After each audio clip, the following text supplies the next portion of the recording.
এ পর্যায়ে আমরা ঈদের সালাতের ব্যাপারে কিছু কথা বলবো। যেহেতু করোনা পরিস্থিতির কারণে গোটা বিশ্বে এখন লকডাউন চলছে, একটা ক্রাইসিস মোমেন্ট, গোটা বিশ্ববাসী এখন খুব আতঙ্কিত, গোটা বিশ্ববাসী খুব বিপদের মধ্যে আছে। ফলে আমাদের মসজিদগুলো এখন বন্ধ, বেশিরভাগ অধিকাংশ মুসলিম দেশগুলোতে মসজিদগুলো বন্ধ, নামাজগুলো আমাদের ঘরে পড়তে হচ্ছে। এমনকি জুমার সালাতও আমরা মসজিদে পড়তে পারছি না, জুমার সালাতের পরিবর্তে জোহরের সালাত আমাদেরকে ঘরে আদায় করতে হচ্ছে। এই পরিস্থিতিতে আর 2 দিন পরেই আমরা ঈদ উল ফিতর উদযাপন করতে যাচ্ছি। এখন যেহেতু আমরা মসজিদে যেতে পারবো না, আমরা কিভাবে ঈদ উল ফিতর এর সালাত আদায় করব? আমরা কি ঘরে ঈদ উল ফিতরের সালাত আদায় করব নাকি করা লাগবে না? এ ব্যাপারে অনেকেরই অনেক প্রশ্ন এবং এই ব্যাপারটা নিয়ে অনেক আলোচনা হচ্ছে। এবং পৃথিবীর বেশিরভাগ মুসলিম দেশগুলোর যে মুসলিম স্কলাররা বা ফতুয়া বোর্ডগুলো আছে, তারাও এই ব্যাপারটা নিয়ে গবেষণা করে ফতুয়া দিচ্ছেন। এই ব্যাপারটি এত বেশি আলোচিত হওয়ার কারণ হচ্ছে এর আগে কখনো এরকম পরিস্থিতি, এটা একটা উদ্ভূত পরিস্থিতি, এরকম পরিস্থিতি বা সিচুয়েশন আমরা কখনো ফেস করিনি।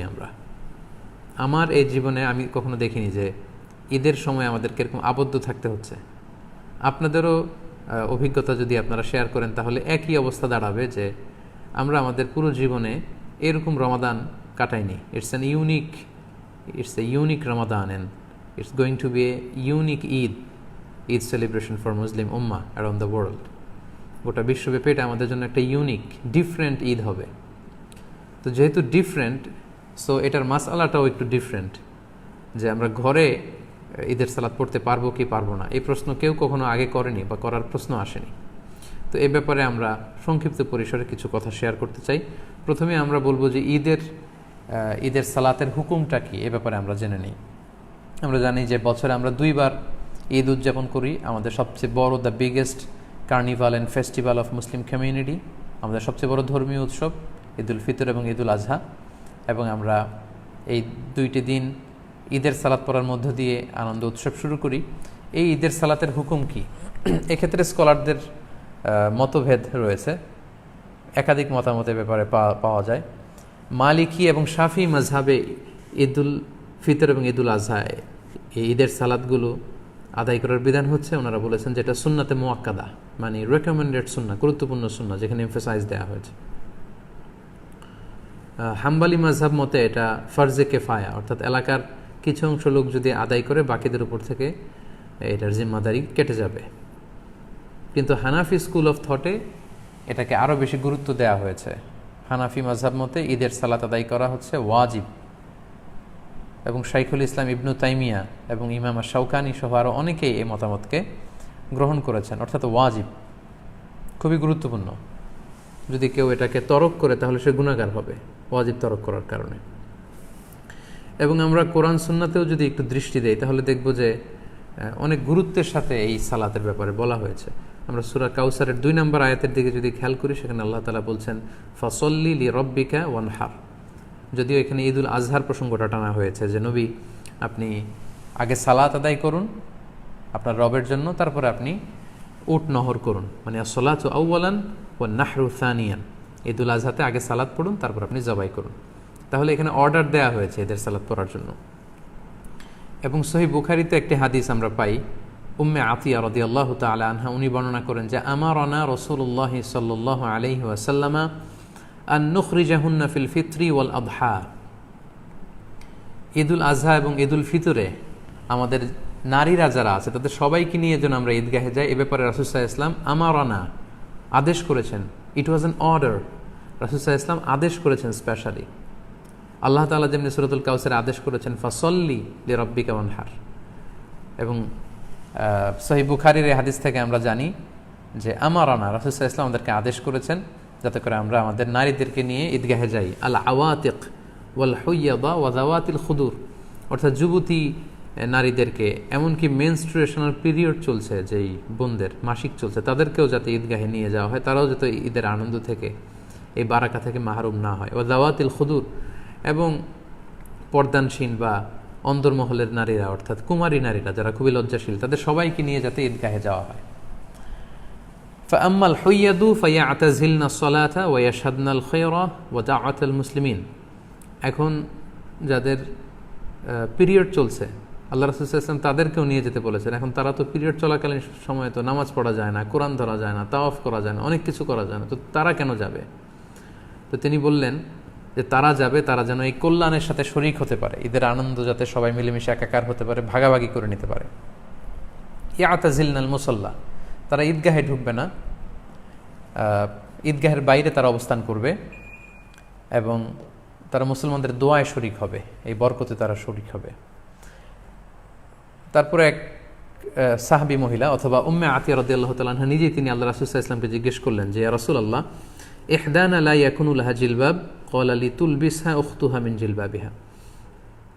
উম্মে আতিয়া রাদিয়াল্লাহু তাআলা আনহা বলেন, ইয়া রাসূলুল্লাহ, আমাদের অনেক বোনদের তো পর্যাপ্ত পরিমাণে ঢোলা জামা নেই বা ওড়না নেই, তো পর্যাপ্ত ওড়না বা জামা না থাকলে আমরা কিভাবে ঈদের নামাজে শরিক হব? আল্লাহ রাসূল সাল্লাল্লাহু আলাইহি ওয়াসাল্লাম বললেন, তোমাদের অন্য বোন যাদের দুইটা ওড়না আছে তারা তাদের একটা ওড়না দিয়ে তার বোনকে হেল্প করবে, তারপরেও যেন তারা যায়। তো এই হাদিসগুলো থেকে এবং কোরআনের আয়াত থেকে আমরা বুঝতে পারলাম যে ঈদের সালাতের ব্যাপারে আল্লাহ রাসূল সাল্লাল্লাহু আলাইহি ওয়াসাল্লাম খুব বেশি গুরুত্ব আরোপ করেছেন।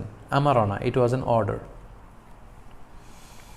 পাশাপাশি মুওয়াযাবাতুন নবী সাল্লাল্লাহু আলাইহি ওয়াসাল্লাম আলাইহা ওয়া আসহাবু, আল্লাহ রাসূল সাল্লাল্লাহু আলাইহি ওয়াসাল্লাম এবং সাহাবারা সব সময় ঈদের সালাত আদায় করেছেন, কখনোই ঈদের সালাতকে ওনারা তরক করতেন না। তো এগুলো থেকে বোঝা যায় কোরআন সুন্নাহর আলোকে যে ঈদের সালাতের ব্যাপারে আমাদের শরিয়া এটা খুবই গুরুত্ব আরোপ করেছে। এখন প্রসঙ্গ হচ্ছে, এই লকডাউন পিরিয়ডে যদি মসজিদ আমাদের বন্ধ থাকে, ঈদগাতে জড়ো হওয়ার সুযোগ না থাকে, আমরা ঈদের সালাত বাসায় পড়তে পারবো কিনা? আমি আগেই বলেছি এটা একটা বিশেষ পরিস্থিতির কারণে এই প্রশ্নটা বা এই মাসআলাটা আমাদের সামনে এসেছে। এর আগে সাধারণত আমরা এ জাতীয় প্রশ্নের সম্মুখীন হইনি। এটা একটা উদ্ভূত পরিস্থিতির কারণে এই কোশ্চেন সব জায়গায় রেইজ হচ্ছে। তো এই প্রশ্নের উত্তর দিতে গেলে আগে আমাদের জানতে হবে যে যখন আমাদের পরিস্থিতি স্বাভাবিক ছিল বা যখন স্বাভাবিকভাবে ঈদগাহে যে ঈদের নামাজ পড়া যায়, মসজিদে জামাতে শরিক হওয়া যায়, তখন যদি কেউ ঘুম থেকে দেরিতে ওঠার কারণে বা কোনো কারণে ঈদের জামাতে শরিক হতে না পারে, তাহলে সেই ব্যক্তি কি পরবর্তীতে একা একা ঈদের সালাত আদায় করতে পারবে? এটার উত্তরটা আমরা জেনে নিলে এই পরিস্থিতিতে আসলে আমাদের কি করা উচিত হবে এটা আমরা খুব সহজেই অনুমান করতে পারবো। ঈদের সালাত কেউ যদি মিস করে, সে একা একা বা জামাতে ঘরে এসে পড়তে পারবে কিনা, এ ব্যাপারে দুইটি মত। প্রথম মত হচ্ছে মেজরিটি স্কলারদের মত, জুমহুরুল ফুকাহা, শাফিঈ, মালিকি, হাম্বলি সহ মেজরিটি স্কলারদের মতামত হচ্ছে, কেউ যদি ঈদের সালাত জামাতে পড়তে না পারে, মসজিদে যদি মিস করে, ঈদগাহে যদি মিস করে, বাসায় এসে একা একা কিংবা জামাতে সে পড়তে পারবে। এটা হচ্ছে প্রথম মত। আর দ্বিতীয় মত হচ্ছে ওলামায়ে আহনাফদের মত। হানাফি মাযহাবের মতামত হচ্ছে যে না, ঈদের সালাত যদি কেউ মিস করে কোনো কারণে, ঈদগাহে যেয়ে যদি পড়তে না পারে বা মসজিদে যেয়ে পড়তে না পারে, তাহলে তার আর ঈদের সালাত পড়া লাগবে না। কেন পড়া লাগবে না? হানাফি মাযহাবের দলিল হচ্ছে ঈদের জামাতটা এটা একটা সামাজিক ইবাদত। জুমার সালাতের ক্ষেত্রে যে সমস্ত শর্ত, ঈদের সালাতের ক্ষেত্রেও একই শর্ত, তাই এটা সামাজিকভাবে পড়তে হয়। তাই জুমার সালাত যদি কেউ মিস করে, সে যেমনি ঘরে একা একা জুমা পড়তে পারে না, তাকে আলাদাভাবে 4 রাকাত জোহর পড়ে নিতে হয়, তেমনি ঈদের সালাত কেউ মিস করলে সে বাসায় এসে আর ঈদের সালাত পড়তে পারবে না বা পড়ার প্রয়োজন নেই। এটা হচ্ছে হানাফিদের যুক্তি, ওলামায়ে আহনাফদের যুক্তি। তাদের মতে এটা একটা সামাজিক ইবাদত এবং এটা সামাজিকভাবে বড় সড় পরিসরেই করতে হয়। পাশাপাশি এটার জন্য ইজনে আম শর্ত, অর্থাৎ সবার এন্ট্রি, যে কেউ চাইলে এখানে এসে অংশগ্রহণ করতে পারবে, অর্থাৎ সর্বসাধারণের প্রবেশাধিকার, এটার প্রয়োজন। তো ঘরে এসে পড়লে সে সামাজিকতাও থাকে না আর ইজনে আমের বিষয়টাও থাকে না। তাই ঈদের সালাতকে মিস করলে তার আর ঈদের সালাত ঘরে এসে পড়ার দরকার নেই। সে চাইলে চাশতের নামাজ 2 রাকাত কিংবা 4 রাকাত নামাজ সে পড়ে নিতে পারে। এটা হচ্ছে হানাফি স্কুল অফ থটের অভিমত। আর মেজরিটি স্কলারদের, জমহুরুল ফুকাহা, তাদের মতামত যদি আমরা দেখি, ওনারা বলেছেন না, যদি কেউ মিস করে তাহলে ঘরে এসে সে একাকী পড়তে পারবে। এবং তারা যে মতামত দিয়েছেন যে একাকী পড়তে পারবে, এটার ব্যাপারে একটা স্ট্রং এবং ভ্যালিড দলিল আছে। সেটা হচ্ছে সহিহ বুখারীতে একটি হাদিস এসেছে, তালিক হিসেবে উনি এনেছেন কিতাবু সলাতুল ঈদাইনের অধ্যায়ের মধ্যে। ইমাম বুখারী এটা তালিক হিসেবে এনেছেন। পাশাপাশি মুসান্নাফ ইবনু আবি শাইবাতেও এই হাদিসটি এসেছে। প্রসঙ্গটা হচ্ছে আনাস রাদিয়াল্লাহু তাআলা আনহুর প্রসঙ্গ। উনি ওনার শেষ জীবনে বসরাতে থাকতেন, ইরাকের বসরা শহরে থাকতেন। একদিন কোনো কারণে উনি এবং ওনার ফ্যামিলি মেম্বার ঈদের জামাত ওনারা মিস করেছেন। মিস করাতে উনি বাসায় এসে সবাইকে নিয়ে ঈদের জামাত আদায় করেছেন বাসায়, এবং হাদিসটি সহিহ বুখারীতে এসেছে। আমি হাদিসটা আপনাদেরকে পড়ে শোনাচ্ছি। عن أنس رضي الله عنه أنه كان إذا فاتته صلاة العيد مع الإمام কোন এক সময় আনাস রাদিয়াল্লাহু তাআলা আনহুর যখন ইমামের সাথে ঈদগাহে ঈদের সালাত তিনি মিস করলেন, ফাউত হয়ে গেল, জামা আহলাহু ওয়া মাওয়ালিহি, তিনি বাড়িতে এসে ওনার ফ্যামিলি মেম্বার্সদের সবাইকে এবং ওনার আজাদকৃত যত দাস দাসী আছে সবাইকে একত্রিত করলেন। সুম্মা কামা আব্দুল্লাহ ইবনু আবি উতবাতা মাওলাহু ফায়ুসাল্লি বিহিম রাকাতাইন, তারপর ওনার আজাদকৃত দাস আব্দুল্লাহ ইবনে আবি উতবা ওনাকে বললেন যে তুমি আমাদেরকে নিয়ে ঈদের সালাতের ইমামতি করো। আব্দুল্লাহ ইবনে উতবা আনাস রাদিয়াল্লাহু তাআলা আনহুর অনুমতিক্রমে সবাইকে নিয়ে 2 রাকাত ঈদের সালাত ঘরে আদায় করলেন বাসায়। ইউকাব্বিরু ফীহিমা, এবং প্রতিটি রাকাতেই তিনি অতিরিক্ত তাকবীরগুলো দিয়েছেন। এই হাদিসটা সহিহ। তো এই হাদিসের আলোকে মেজরিটি স্কলাররা, জুমহুরুল ফুকাহারা বলেছেন, যেহেতু আনাস রাদিয়াল্লাহু তাআলা আনহুর ঈদের সালাত মিস হয়েছিল, উনি ঘরে এসে জামাতে সবাইকে নিয়ে আদায় করেছেন। এই সহিহ হাদিসের আলোকে বোঝা যায় কখনো যদি কারো ঈদের সালাত মিস হয়ে যায় ঈদগাতে বা মসজিদে, তাহলে সে ব্যক্তিও ঘরে এসে একাকী কিংবা জামাতের সাথে ঈদের সালাত আদায় করতে পারবে। এটার ভ্যালিডিটি আছে, কেননা আল্লাহ রাসূল সাল্লাল্লাহু আলাইহি ওয়াসাল্লামের খুব কাছের একজন সাহাবা এমনটি আমল করেছেন। আনাস রাদিয়াল্লাহু তাআলা আনহু, যাকে বলা হয় খাদিমুর রাসূলিল্লাহ, আল্লাহ রাসূল সাল্লাল্লাহু আলাইহি ওয়াসাল্লামের খাদেম, 10 বছর তিনি আল্লাহ রাসূল সাল্লাল্লাহু আলাইহি ওয়াসাল্লামের খেদমত করেছেন। আল্লাহ রাসূল সাল্লাল্লাহু আলাইহি ওয়াসাল্লামের চিন্তা, চেতনা, অ্যাটিটিউড সম্পর্কে তিনি খুব ভালো জানতেন, এবং সেগুলোর আলোকেই তিনি সিদ্ধান্ত নিয়েছেন যে মসজিদে মিস হলে এটা ঘরে পড়া যায়। এই দলিলের আলোকে মেজরিটি স্কলাররা বলেছেন পড়া যাবে। তো এখন এই লকডাউন পিরিয়ডে যেহেতু আমাদের মসজিদ বন্ধ, আমাদের অবস্থাটা অনেকটা এমনই যে আমরা ঈদগাহে যে জামাত পড়তে পারছি না। অনেকটা আনাস রাদিয়াল্লাহু তাআলা আনহুর এই ঘটনার সাথে কেয়াস করেই এখন আমাদেরকে সলিউশন খুঁজে নিতে হবে। তাহলে সলিউশনের ক্ষেত্রে 2টা দিক আমাদের দাঁড়ালো।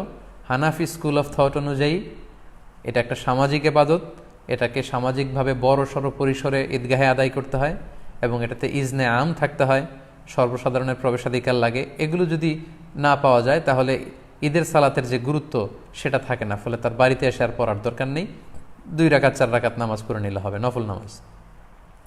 আর অন্যদিকে জুমহুরুল ফুকাহা, মেজরিটি স্কলারদের মতামত হচ্ছে যে না, কেউ মিস করলে বাসায় এসেও পড়তে পারবে, কেননা আনাস রাদিয়াল্লাহু তাআলা আনহু শুধু একাই পড়েননি, মুনফারিদান না, তিনি জামাতের সাথে সবাইকে নিয়ে পড়েছেন। এখন আমরা কি করব? আমরা কি ঈদের সালাত তরক করব, নাকি 2 রাকাত আমরা সালাত আদায় করব? সম্মানিত শুধু এই দীর্ঘ সময়ের বিশ্লেষণ শেষে আপনাদের কাছে আমি আমার ব্যক্তিগত অভিমতটুকু পেশ করতে চাই যে বর্তমানে যেহেতু এটা একটা কন্টেম্পোরারি মাসআলা, এবং আরব বিশ্বসহ পৃথিবীর বেশিরভাগ মুসলিম দেশের যে ফতুয়া বোর্ড, ওনাদের মতামত হচ্ছে যে আপনারা যেহেতু বাইরে যে ঈদের সালাত পড়ার সুযোগ নেই, আপনারা ঘরে ঈদের সালাত আদায় করুন। যেহেতু আনাস রাদিয়াল্লাহু তাআলা আনহু এমনটি করেছেন, এবং সেটার আলোকেই আমরা এই সিদ্ধান্তে উপনীত হতে পারি যে আমরা চাইলে আমাদের ঘরে ঈদের সালাত একা একাও আদায় করতে পারবো, জামাতের সাথেও আদায় করতে পারবো। আমরা জানি যে ঈদের সালাত ঈদের দিনের আনন্দকে অনেক গুণ বাড়িয়ে দেয়।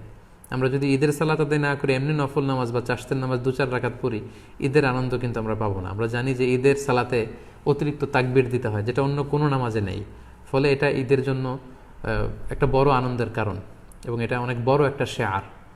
যেহেতু সহিহ হাদিস এখানে পাওয়া যাচ্ছে এবং মেজরিটি স্কলারদের মতামত পাওয়া যাচ্ছে, সেটার আলোকে আমরা চাইলে কিন্তু ঈদের সালাত আদায় করতে পারি।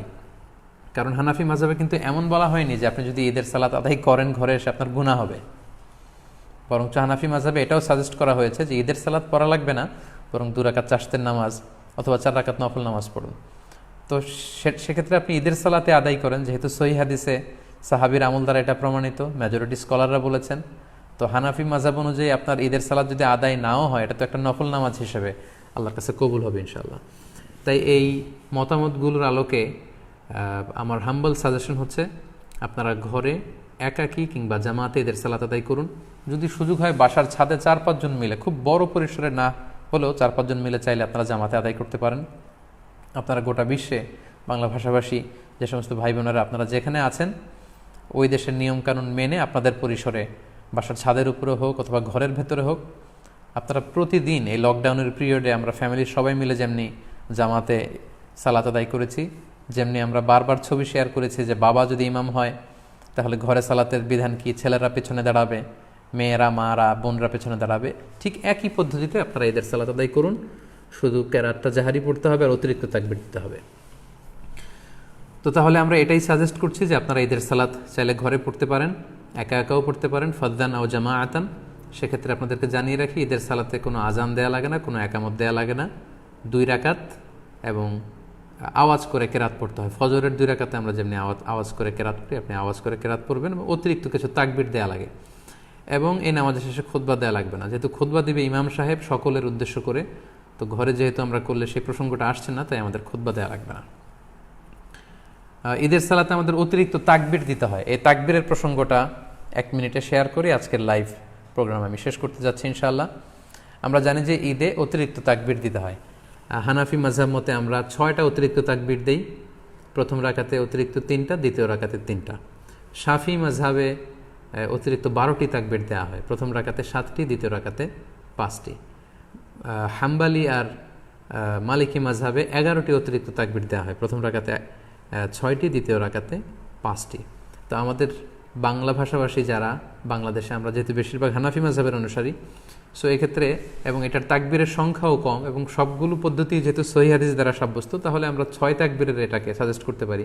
এটা হিসাব রাখতে একটু সুবিধা হবে আমাদের। ঈদের সালাতের পদ্ধতি আমি আগেই বলেছি, 2 রাকাত। আপনি যদি 6 তাকবীরের সাথে আদায় করেন, আমরা যারা করি 6 তাকবীরের সাথে, সেটার পদ্ধতিটা হবে এমন: তাকবীরে তাহরিমা আল্লাহু আকবার বলে আপনি সানা পড়বেন। সানা পড়ে কেরাত পড়ার আগে আপনি অতিরিক্ত 3টা তাকবীর দিবেন, আল্লাহু আকবার, আল্লাহু আকবার, আল্লাহু আকবার। 3টা তাকবীর দেওয়ার পরে আপনি সূরা ফাতিহা পড়বেন, অন্য একটি সূরা পড়বেন, তারপর রুকু করবেন, সিজদা করে দ্বিতীয় রাকাতের জন্য দাঁড়িয়ে আপনি কেরাত পড়ে ফেলবেন আগে, অর্থাৎ সূরা ফাতিহা এবং অন্য একটি সূরা পড়ে ফেলবেন। রুকুতে যাওয়ার আগে আপনি অতিরিক্ত 3টি তাকবীর দিবেন, আল্লাহু আকবার, আল্লাহু আকবার, আল্লাহু আকবার, এবং চতুর্থ তাকবীর দিয়ে আপনি রুকুতে যাবেন। এভাবে 6টি অতিরিক্ত তাকবীর দেওয়ার মধ্য দিয়ে কিন্তু আমরা খুব সহজেই আমাদের বাসায় ঈদের সালাত আদায় করতে পারবো এবং ঈদের সালাত আদায় শেষে আমাদের খুতবা দেওয়ার কোনো প্রয়োজন নেই। সম্মানিত শুধু আশা করছি এই লকডাউন পিরিয়ডে কীভাবে আমরা ঈদের সালাত আদায় করব এ ব্যাপারে সম্যক একটি ধারণা আপনারা পেয়েছেন।